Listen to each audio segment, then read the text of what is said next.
বাংলাদেশময় মানুষ রাজনীতির নামে হুঙ্কারে মেতে উঠবেন না। গর্জন বন্ধ করুন। সামনের ভবিষ্যৎ সুন্দরে ভরে তোলার জন্য মাত্র ডক্টর ইউনূস সাহেবের পরামর্শ দ্বারা, তার হাত দ্বারা, তার বুদ্ধি দ্বারা, তার তীক্ষ্ণতা দ্বারা বাঙালি জাতিকে উন্নত পথে, উন্নত শিরে বাঁচবার সুযোগ করে দিন। বিভিন্ন দল যারা মাথাচাড়া দিয়েছেন, আপনারা ভেবে দেখুন আপনাদের শুধুমাত্র টোপলা কোথায়, কোথায় টোপলা, কে কার ক্ষমতা থেকে দূরে সরিয়ে নিজে ক্ষমতায় যাবেন, যে কি করবেন? চুরি, ডাকাতি, খুন খারাপি, রাহাজানি, অত্যাচারী, ইজ্জত লুণ্ঠন, অত্যাচারজনিত আচরণ বিধি অনুসারে সামনের দিকে ঝুঁকে যাবেন। সেদিন মনে পড়বে এক শ্রেণীর মানুষের ডক্টর ইউনূস সাহেবের কথা। জাগ্রত হয়ে উঠুন, চিরজাগ্রত হন। ডক্টর ইউনূস সাহেব থাকা পর্যন্ত তাকে ক্ষমতা অর্পণ করার জন্য সকলেই উদ্যুক্ত অবস্থায় লেগে পড়ুন। বাংলাদেশে কোনো রাজনীতিবিদ নেই, একমাত্র ইউনূসের সহচরী ছাড়া। নিশ্চিত হয়ে যান। স্বাধীনতা সংগ্রাম অতীতে করেছিলেন ৭১, ৭২, ৭৩, কি করেছিলেন, কাদের পায়ে ফুটবল হয়েছিলেন। আপনাদিগের ভাগ্য ভালো, ডক্টর ইউনূস সাহেব এদেশের মানুষ, এদেশে জন্মগ্রহণ করেছিলেন, তাই আজ সূর্যের মুখ দেখতে পেরেছেন। নাইলে কোথায় থাকতেন? ভারতীয় সেনাদের হাতে দেশ ধ্বংস হয়ে যেত। এতটা দিন যদি ডক্টর ইউনূস সাহেব এখানে না থাকতো, কয়েক কোটি লোক মারা যেত দুই দলের মধ্যে হানাহানি হয়ে। বিএনপি, আমরা বিএনপি সদলের মানুষ, আমরা আওয়ামী লীগের সদলের মানুষ। আমরা কি করতাম এটা আমরা ভালো জানি, আমাদের ভালো করে জানা আছে। অত্যাচারজনিত আচরণ উৎপীড়ন হতে রক্ষা করুন। দেশ ও জাতিকে স্বাবলম্বী করার জন্য ডক্টর ইউনূস সাহেবকেই মাত্র সহযোগ দিন। ভুলে যাবেন না, ভুলে যাবেন না। এমন এমন মানুষ আজ ক্যাবিনেটে যাওয়ার জন্য চেষ্টা করছেন, যারা ইউনিয়ন পরিষদের একজন মেম্বার হওয়ার যোগ্যতা রাখেন না। চ্যালেঞ্জ করি, আসুন আপনি দেখান সেই রূপখানা, সেই মুখখানা, কার ক্ষমতা আছে। আমার বাবার ছিল 10 টাকা, আমার হয়েছে 10,000 কোটি টাকা, আমি ভালো মানুষ। এই মন্দ মানুষটা কে? শালার জাতি, মন্দটাকে,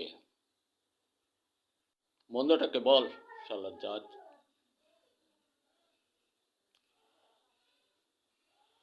দেশ আর জাতিকে জলাঞ্জলি না দিয়ে, দেশ আর জাতিকে সুপ্রভাতে মাথায় তুলে নিয়ে সম্মুখ পানে অগ্রগতি বাড়াবার চেষ্টা করুন। সাথী সংগ্রহ করুন একমাত্র ডক্টর ইউনূস সাহেবকে, তার সদল বল নিয়ে। নইলে বিসর্জন, শুধু বিসর্জন নয়, সবই বিসর্জন যাবে। ফুটবল হয়ে থাকতে হবে। ফুটবল ব্লাডার লিক হয়ে যাবে, ওর উপরে ওই থুতু মেরে আবার ওইটাকে শট দিতে থাকবে। সেদিনটা ভারত কল্পনা করেই বসে আছে। ভারতের মতো দেশ, যারা বিড়ালের মতো লেজ গুটিয়ে থাকতো পাকিস্তানের সময়, আবার তারা ঠিক সে পথেই লেজ গুটিয়ে থাকতে হবে যদি ডক্টর ইউনূস সাহেব তার মত মতো এই দেশটাকে চালায়। উন্নত শিরে থাকবে, সিংহের মতো থাকবে, কিন্তু বিড়াল তাড়াতে, ইঁদুর তাড়াতে সিংহ দোহাই দিবেন না। ইঁদুর তাড়াতে বিড়ালই যথেষ্ট। সিংহটাকে হাতে রাখুন, আগামীতে কাজে আসবে। রাজনীতি, রাজনীতি করছেন বাঙালি, কার রাজনীতি করছেন? কি বোঝেন রাজনীতির? মেরে খাওয়া ছাড়া, চুরি ছাড়া, ডাকাতি, খুন খারাপি, অত্যাচার জনিত আচরণ ছাড়া, হত্যাযজ্ঞ ছাড়া কি বোঝেন? রাজনীতি করেছেন এ দল সে দল, সব দল করে দেখেছি। সকল দলের ঘনভীতিত্ব যে হৃদয় অন্তঃকরণ ক্ষরণ হয়ে আসে, ওখানে শুধু চৌরত্ব ছাড়ার কিছুই নেই, কিছুই নেই সততার বেলায়।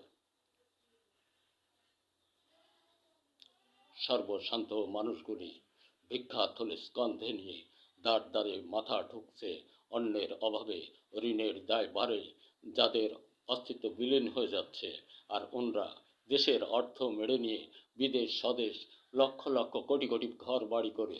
আহ, রাজনীতিবিদ! এহ, তুই বেটা রাজনীতিবিদ হলে চোরকে, তুই বেটা রাজনীতিবিদ হলে চোরকে বল।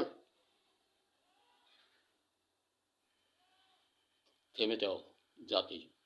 ডক্টর ইউনূস সাহেবকে সজোরে সদল বল সহ তাকে সহযোগ দাও, দেশটাকে সুন্দরের দিকে অগ্রসর করার জন্য, অগ্রগতি বাড়াবার জন্য, দেশ উন্নয়নের জন্য, দেশে অর্থনীতি মজবুত করার জন্য, যার পিছে বিশ্বময় মানুষ। আর তাকে শালা জাতি কি বাঙালি, বাঙালি জাতি! আহ, কি জাতি আমরা! আমরা কি জাতি? ভ্রাতৃত্ব বোধ নেই? আমরা জাতি? ক্ষমতা, চেয়ার দাও, চেয়ার দাও, ক্ষমতা দাও, নির্বাচন দাও। আরে নির্বাচন কাকে দেবে? কে করবে নির্বাচন? কে হবে প্রধানমন্ত্রী? কে হবে চেয়ারম্যান মেম্বার? একজন মেম্বার হওয়ার যোগ্যতাই তো নেই। চোর ছাড়া, চোর বাদ দিলে এদের মধ্যে আর কিছু নেই। অনর্থক এক অধম জাতি রাজনীতির নামে ক্ষুণ্ণ করেছে, সমগ্র দেশ জাতিটাকে ধ্বংস করে তুলেছে।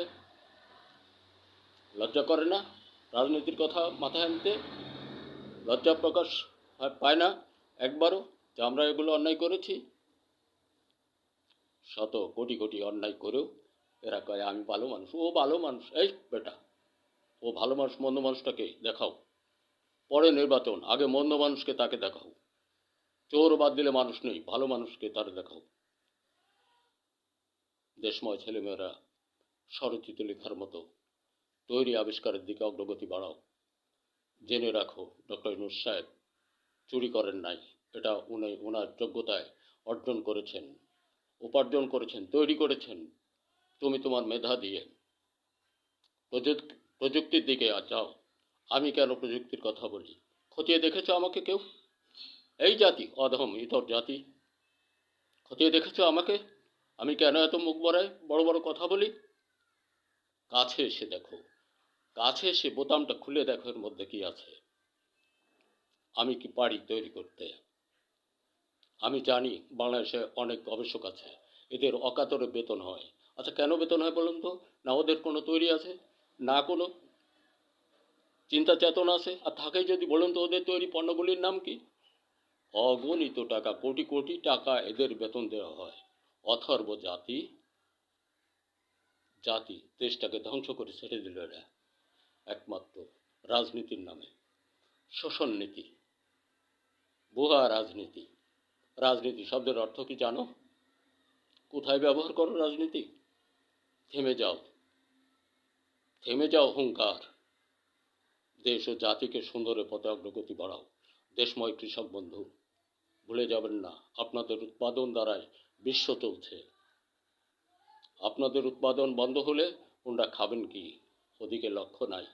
আপনাদের ঘাড়ে সুদের জোয়াল, আপনাদের ঘাড়ে ঋণের জোয়াল, আর রাজনীতিবিদ ওনরা। ধন্যবাদ। ছেলেমেয়েরা যে করেই হোক, তুমি তৈরি আবিষ্কার করো, সেটাকে বাজারজাত করো, ছোট হোক আর বড় হোক, ওইটাই একসময় বড় হবে এবং তুমি নিজের পায়ে দাঁড়াতে পারবে। ধন্যবাদ।